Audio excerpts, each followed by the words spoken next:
Hello geng, apa khabar semua? Korang semua okey tak okey? Okay, so kita start lah video ni dengan traffic jam. Hari ni aku nak borak pasal modifikasi modifikasi yang bagi aku ni pendapat aku saja. Dia bukan tak sesuai lah. Dia yang bagi aku tak perlu, bukan jadi satu kewajipan untuk modify kereta. Tak kisahlah motor ke kereta ke, tapi aku fokus kat kereta lah untuk hari ni. So macam korang tahu, kereta yang aku pakai ni adalah S70 3 cylinder XCX. So far yang aku dah buat kat kereta ni, daripada segi modifikasi tak ada apa sangat lah, kecuali screen yang ni je lah, iShoe dia aku side load dengan Android Auto supaya aku boleh guna Google Map ke Waze ke apa ke, semua senang kat sini. Sebab map yang Proton bagi asalnya bye-bye. Aku pakai sebelum ni, waktu first time angkat kereta ni, first day je dah sesat. Lepas tu aku nak pergi kerja pun saja je try lah tu, macam mengarut map ni dia bawa jalan, padahal ada cara yang lagi dekat. So tu yang aku nekat untuk dapatkan orang yang pandai lah macam nak side load ni. Dia ada community dia untuk iShoe ni. So kat topik hari ni aku nak cakap pasal modifikasi kereta yang bagi aku tak jadi kewajipan pun. Untuk aku benda ni wajib, sebab aku selalu guna map kalau aku nak pergi mana-mana yang tempat yang aku tak tahu kan, nak cari jalan yang lagi cepat ataupun yang tak ada tol ke apa. Tapi yang ni aku tengok tak adalah banyak, cuma ada segelintir lah aku nampak ada owner S70 ke, kereta lain pun ada lah. Tapi kat sini aku tengok, aku cakap apa yang aku nampak lah, iaitu kereta S70 lah, sebab aku pakai kereta S70. So bagi aku modifikasi apa yang kau ikutkan, bagi aku tak wajib lah. Cuma kadang aku tengok macam pelik ke orang ni letak. Tapi tak apa kan, duit masing-masing. Cuma aku just nak cakap pasal pendapat aku je. Bagi aku kenapa benda tu tak diperlukan sangat lah. Macam ada setengah orang dekat side mirror dia orang akan letak macam carbon fiber lah apa semua, yang punya frame tu nak nampak macam tajam. Untuk aku benda tu sekadar nak cantikkan kereta je lah. Tapi bagi aku tak adalah cantik sangat pun. Tapi tak tahu, lain orang lain taste. Untuk aku standard dah okey lah, dah cukup cantik lah. Dia tak perlu nak tambah apa-apa lagi lah kat sini, nak bagi potong angin lah apa semua. Tapi siapa yang pakai tu, korang nak pakai ke tak pakai ke, lantak lah kan. Cuma bagi aku itu bukan satu kewajipan lah, ataupun keperluan. Dia tak jadi apa-apa masalah pun. Dia tak menambah baiki ataupun improve driving tu pun. So itu antara benda pertama yang aku kata yang bagi aku tak wajib sangat lah untuk modifikasi. Lepas tu yang kedua, bagi aku yang tak jadi kewajipan ataupun tak perlu sangat pun, macam contoh apa ya, okey, benda yang kedua aku nak cakap yang bagi aku modifikasi tu macam tak jadi satu kewajipan. Tapi aku nampak ada juga setengah orang yang pasang benda ni. Tapi faham lah, maybe diorang nak cantikkan kereta, nak bagi kereta diorang lain daripada lain, iaitu steering cover lah. Aku nampak banyak jual dekat Mr. DIY ataupun Shopee apa semua. And ada setengah video yang aku tengok, diorang cantikkan kereta letak cover steering ni lah. Tak kisahlah diorang letak yang macam leather ke apa ke, yang macam add-on dekat steering ni. Bagi aku benda tu bukan satu kewajipan lah. Sebab kalau kita katakan kereta baru lah, ini bukan kereta lama, kereta baru korang dah dapat, okey dah, tak perlu pun nak cover ni. Maybe kalau korang sayang sangat kereta kan, tak nak dia punya steering tu apa orang panggil berminyak, greasy. Maybe sebab tangan korang selalu berpeluh ke apa ke, korang nak pakai steering cover tu, aku faham je, supaya nak bagi steering tu nampak cantik kan. Korang sayang sangat kereta tu. Tapi bagi aku itu bukan satu keperluan lah. Dan dia tak ubah pun driving punya experience kalau pakai. Maybe rasa lagi sedap, tapi tak tahu, aku tak pernah pakai. Sebab bagi aku dia bukan satu keperluan. Lepas tu seterusnya apa bagi aku tak nampak banyak sangat lah benda yang nak kritik sangat pasal modifikasi yang tak diperlukan ni. Tapi daripada cakap apa yang tak perlu, baik kita cakap apa yang wajib lah. Especially kalau kita sekarang duduk kat Malaysia kan, cuaca panas apa semua ni. Selain daripada modifikasi yang bagi aku tak wajib, baik korang angkat benda-benda yang macam ni. Macam contoh, yang tayar yang datang daripada kilang, maybe ada setengah yang bagi okey, ada yang bagi yang biasa-biasa je lah. Nak kata bagus, tak adalah bagus sangat. Tapi bagi aku benda yang pertama yang korang patut tukar sebenarnya adalah tayar lah. Kalau korang rasa korang drive betul-betul passionate kan, ada yang bawa corner, tak tahulah korang bawa macam mana kan, laju ke tak ke. Ni aku cakap siapa yang drive passionate lah, spiritual driving. Kalau korang drive dekat kawasan ataupun jalan-jalan yang maybe perlukan tayar yang berkualiti sikit. Dan aku rasa kalau korang tukar tayar yang lagi elok, aku rasa lagi sesuai lah. Jadikan sebagai satu keperluan ataupun kewajipan, terutamanya kalau kereta baru. Kereta lama pun of course lah, takkan korang pakai tayar lama kan. Kalau ada duit, korang angkat je tayar baru. Tak kisahlah, korang buat research brand-brand dengan tayar-tayar apa yang bagus. Ada Toyo Tires, ada Michelin, ada Continental, ada banyak gila pilihan. Kita betul-betul lah, sebab duduk dekat duduk dekat zaman yang di mana kita semua boleh cari informasi dekat ujung jari je. Korang boleh tengok YouTube, ada banyak review apa semua. Macam aku pakai kat kereta ni Michelin Premier C5.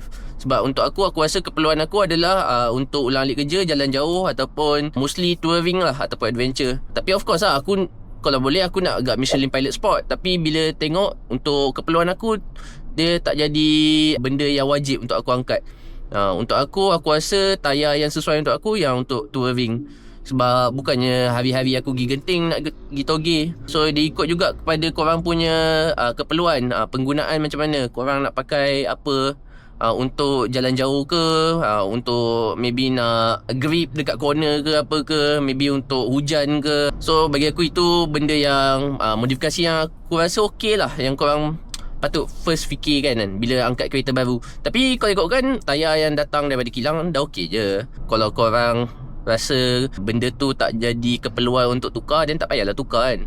Kalau korang drive elok je kan, drive normal, tak ada nak menekan-nekan, so okey je tayar yang keluar daripada kilang. Lepas tu kedua, modifikasi apa yang aku rasa perlulah, lagi-lagi kita duduk kat Malaysia ni, cuaca panas, tinted lah.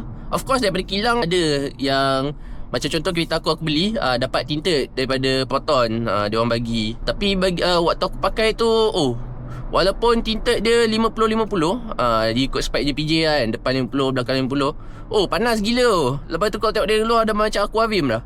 So aku tak tahu sama ada itu disebabkan 50-50 tu ke apa, ataupun sebab material yang diorang pakai. Maybe diorang cut cost kan, untuk bagi tinted yang sekadar lepas syarat je.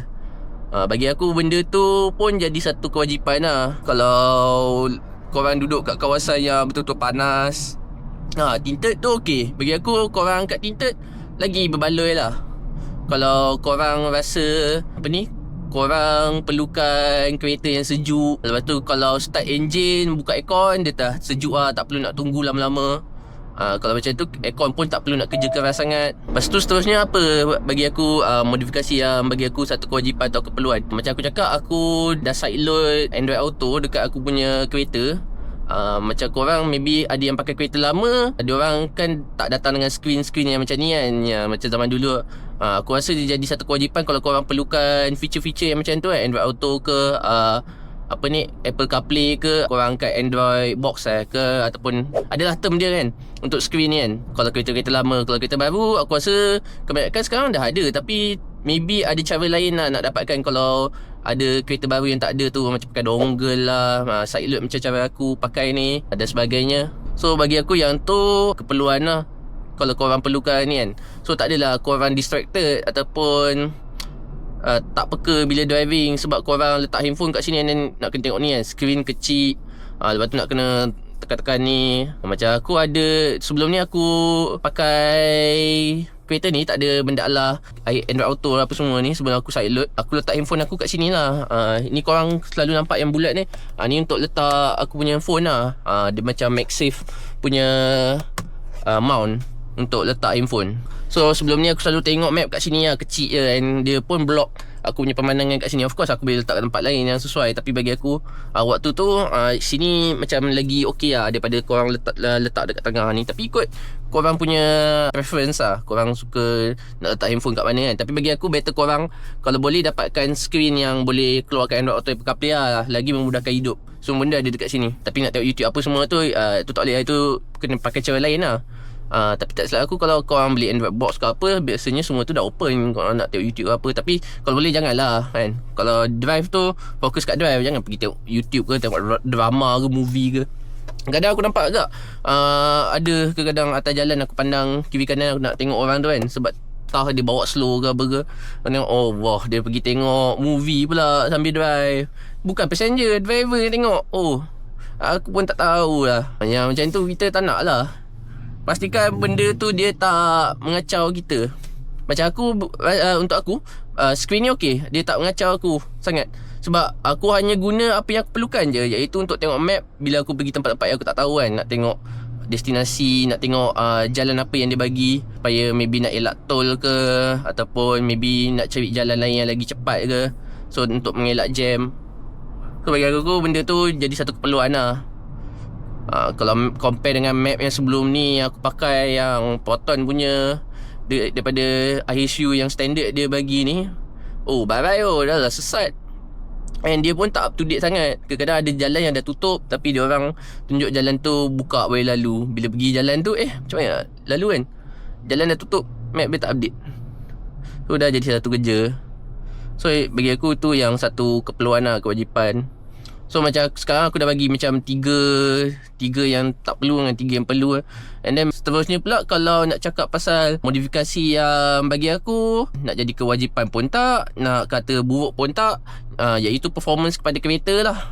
Tak kisah daripada safety ataupun performance. Sebab dua-dua tu bagi aku dia merangkumi benda yang sama. Kalau aku cakap pasal safety dan performance adalah contohnya suspension. Korang maybe siapa yang pakai kereta S70 ni akan tahu yang kereta ni dia punya suspension lembut lah. Nak kata lembut gila tak ada lembut gila, tapi lembut.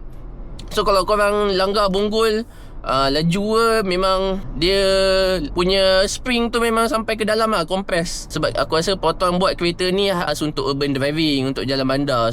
So aku faham lah kenapa dia orang buat suspension ni lembut. So kalau korang rasa korang nak suspension yang keras sikit, ataupun yang bersesuaian dengan cara korang drive, dengan kawasan yang korang drive, maybe boleh upgrade suspension.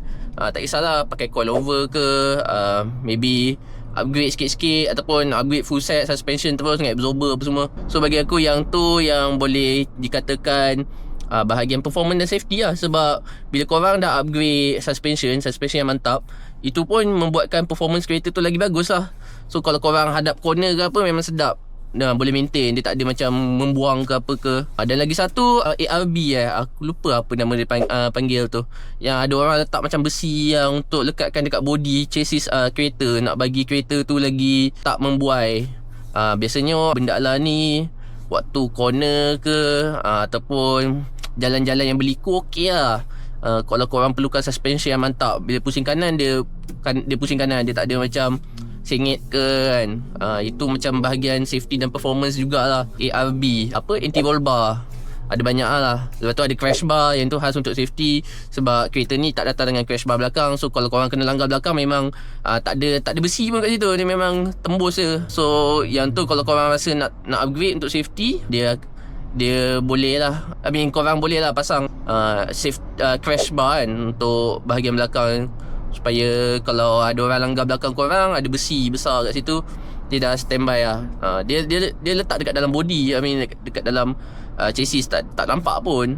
Cuma benda-benda tu boleh jadikan sebagai feature-feature yang kalau korang tak letak pun tak apa, letak pun tak apa. Dan seterusnya, apa lagi yang aku nak kata modifikasi yang bagi aku korang letak okey, tak letak okey. Macam contoh, maybe lah kalau korang nak upgrade performance dari segi engine dia lah kan. Tapi yang ni aku macam tak recommend sangat lah, siapa yang sayang warranty tu kan. Lagi-lagi siapa yang pakai kereta baru tu. Macam contoh korang nak upgrade performance dia, korang maybe letak full korang letak exhaust, Valvetronic full system yang boleh on off. Korang jangan beli open je kan. Nanti kalau korang pergi kawasan yang macam kawasan perumahan, ataupun kawasan yang tak boleh bunyi bising, tak sesuai lah pakai exhaust yang open tu, wajib pakai yang Valvetronic, ataupun orang panggil valve exhaust system, yang korang boleh on off pakai kunci ataupun pakai button yang dia ada bagi untuk tutup valve tu. So korang kalau nak melayan exhaust, korang on, and kalau korang tak nak, and time tu kawasan yang tak sesuai untuk bunyi bising, korang off je, tak jadi satu masalah. Seterusnya, performance selain daripada exhaust, dah halang-halang korang upgrade exhaust tu, upgrade semua lah kan, nak buat series tu. Air intake, lepas tu turbo downpipe. Tapi turbo downpipe tu aku rasa tak wajib lah. Lepas tu apa lagi ada lah. Lepas tu nak buat ECU remap, TCU tuning. Sebab bagi aku dia punya TCU ni pun kadang-kadang agak slow lah, ada delay sikit bila tukar gear apa semua. Ni kalau korang main manual punya gear tu, Kalau korang perasan, bila ni untuk siapa yang pakai X70 lah, bila korang upshift, kadang-kadang dia makan masa macam 1 saat baru dia tukar gear, walaupun korang dah tukar dah upshift dah. Kalau downshift dia laju. So maybe nak remap TCU kat bahagian tu ke. Lepas tu pula ECU, macam kereta ni actually restricted gila. So maybe lepas korang dah buat modifikasi yang aku cakap tu, korang buat ECU remap ataupun tuning stage 2, itu baru dapat utilisekan full power kereta ni. Silap-silap lagi tinggi lah daripada stock punya horsepower yang dibagi tu. Tapi biasanya stage 2, kalau buat stage 2 memang akan naik banyak lah, sebab korang dah tukar banyak. Tapi kena ingat lah, bila korang buat modifikasi macam tu, dia akan affect benda lain lah. Benda pertama warranty. Lepas tu minyak korang, jangan fikir minyak lagi jimat lah. Walaupun ada yang kata, oh kalau buat macam tu minyak jimat. Of course, tapi dia ikut pemanduan lah. Bila kereta korang dah upgrade sampai macam tu, mesti korang pun nak menekan je kan selalu. Bila selalu menekan, makan banyak minyak lah. Elok kereta tu boleh pergi 600km, dia jadi tak tahu 400, 500. Itu okey lagi lah. Maybe kalau dia boleh pergi sampai 300 je, bapak tak berbaloi kan. Tapi ikut kalau korang jadikan kereta tu sebagai kereta yang hobi lah, ataupun macam orang panggil apa, weekend car kan. Macam hujung minggu nak pergi jalan-jalan kan, Genting ke apa ke, Bukit Tinggi, korang hanya guna kereta tu untuk main benda-benda macam tu je, dan okey je. Kalau korang dah ada kereta lain, itu kalau korang jadikan kereta weekend car tu sebagai kereta second lah. Kereta main korang yang ulang-alik pergi kerja, tak kacau. Sebab apa-apa senang kan nak claim warranty apa semua. Tapi bila korang buat modifikasi yang macam aku cakap tu, dia akan void lah. So korang kalau ada isu apa-apa dengan kereta tu, terpaksa lah bawa bengkel luar kan. Ataupun kalau korang pergi service center pun tak boleh nak claim warranty lah. Korang kena bayar full price kalau nak kena repair apa-apa, engine rosak ke apa ke. Sebab warranty yang kita dapat daripada kereta ni, tak silap aku 5 tahun. Kalau Proton S70 5 tahun tak silap, 5 tahun unlimited mileage. Tapi tak semua benda dia cover sebenarnya. Dia cakap je 5 tahun unlimited warranty, tapi itu untuk certain bahagian je. Ada certain bahagian 20,000 km dah tak ada dah. Macam aku rasa brake lah, brake tak silap dia hanya buat warranty sampai 20,000 km je. Kalau korang dah sampai 20,000 ke atas macam aku, brake tu dah tak ada warranty lah, habis macam tu lah. So kalau lepas ni aku ada isu bunyi pelik-pelik ke, tak rasa boleh claim pun. Paling-paling pun dia suruh tukar brake je. Macam maybe brake pad dah haus ke apa ke kan. Ataupun, tapi kalau tengok video yang ada orang lain buat pasal brake pad dia berbunyi tu, brake pad dia bukannya haus pun, tebal je, cuma tak tahulah brake dia tu ada bermasalah, tapi dia dapat claim warranty lah. Itu pun lama kot aku tengok dia tunggu. So itulah yang bagi aku modifikasi yang dia tengah-tengah. Kalau korang nak buat boleh, tak nak buat tak apa, dia tak jadi masalah. Tapi kalau korang buat, dia akan improve lah korang punya driving experience. Kalau tak buat pun tak ada kacau apa-apa. So aku dah bagi 3 contoh lah, yang tak perlu, yang tak jadi kewajipan. Lepas tu yang perlu ataupun wajib. Ini ikut masing-masing. Lepas tu yang last, yang ketiga adalah yang tak wajib sangat, tapi kalau korang buat, korang dapat benefit. Tak buat pun tak apa-apa lah. Dia tak jadi masalah. So macam korang pula, aku tengok ada yang dah bawa kereta lama kan kat sini dalam video aku. Korang pula buat modifikasi yang macam mana dekat kereta. Korang biar standard stock ataupun OEM plus, tambah sikit-sikit je apa yang wajib je. Ataupun korang dah modify kau-kau. Sebab macam aku, kereta idaman aku waktu kecil dulu Proton Inspira. Sebab dia punya rupa macam Mitsubishi Lancer Evo 10. Dulu aku macam impikan nak memiliki kereta tu kan. Bila dah dapat, aku nak modify kau-kau kan, buat macam Evo 10. Cuma itulah, selang beberapa belas tahun lepas tu keluar S70. Aku pula time tu pun dapat tahu S70 dekat dalam market waktu tu lah, sebelum ada MC1 kita cakap waktu tu dia punya kompetitor hanyalah Vios dengan Honda City. Aku fikir memang future betul lah kereta ni, macam banyak gila tag. Aku minat sangat. Lagi-lagi 360 kamera dia tu, dengan DCT gearbox tu, membuatkan dia lain daripada lain lah. Kereta lain semua bagi CVT untuk market yang dia letak kereta ni. Waktu tu kereta ni harga, kalau base model 70, paling tinggi pun 95 je. Dan waktu tu aku compare yang paling tinggi lah, compare dengan kompetitor dia. Waktu tu ada Honda City RS, lepas tu ada Vios, aku tak ingat apa dia panggil dia punya spec yang paling tinggi dia kan, yang premium, yang high end, yang flagshipnya lah. So aku compare dia orang 3, aku macam oh okay, S70 pun rupa dia lain daripada lain. Dia ada ala Conti sikit kan. So bila pakai kereta ni kau boleh cakap kau pakai kereta Conti kan. Tu yang munculnya keluar ayat Conti gila tu kan. Tapi betul lah, sebab nak katakan perataan buat 100% kereta ni tak adalah. Tak ada lah. Oh cantik GT86 ni. Cuma aku minat GR86. Oh tapi ni BRZ. Oh ni Subaru. Okay, balik ke topik kan. So itulah yang aku nak cakap pasal ni, modifikasi tu. Bagi aku, kalau korang dalam 3 kategori ni pun tak jadi masalah pun. Cuma aku just bagi pendapat sebagai aku yang bawa kereta ni, yang ni kereta baru. Tak ada kereta baru, dah berapa tahun dah. Cuma ni kita brand new car lah kan, yang bukan second, bukan used. Kalau used maybe aku faham lah, maybe tak jadi masalah korang nak modify benda-benda yang macam tu kan. Sebab kereta dah lama, so bukannya ada warranty pun kan. So ala-ala upgrade je lah. Tapi ikut jugalah, untuk aku upgrade mana yang perlu je, tak perlu nak tukar semua benda. Sebab aku tengok ada juga yang recommend, bang tak nak modify ni ke, ada lampu dekat ni, apa, dekat button tingkap ni, apa, power button, benda lah, window button ni. Lepas tu waktu baca tu aku macam takkanlah nak angkat benda ni, tak wajib pun. I mean dia tak dia ada ke tak ada ke, dia tak kacau aku punya driving experience pun. So baik aku simpan duit, pergi beli benda yang jadikan kewajipan ataupun keperluan. Benda-benda yang macam tu bagi aku, kalau ada duit lebih and korang berminat, boleh je, tak jadi masalah. Bukannya aku nak cakap yang beli tu membazir duit, tak ada lah. Diikut juga korang punya preference dengan bajet, dengan penggunaan. Korang betul-betul perlukan tak benda tu. Bila korang tukar benda tu, dia akan improve tak driving experience korang. And kalau tak ada benda tu, dia akan effect tak. Kalau korang rasa benda tu akan affect driving experience korang bila tak ada, maknanya korang perlukan, then okay je. Korang nak tambah-tambah kan. So aku pun dah habis lah. Tak ada apa nak cakap. Kita tengok next video, topik apa pula aku nak cakap. Alright, bye.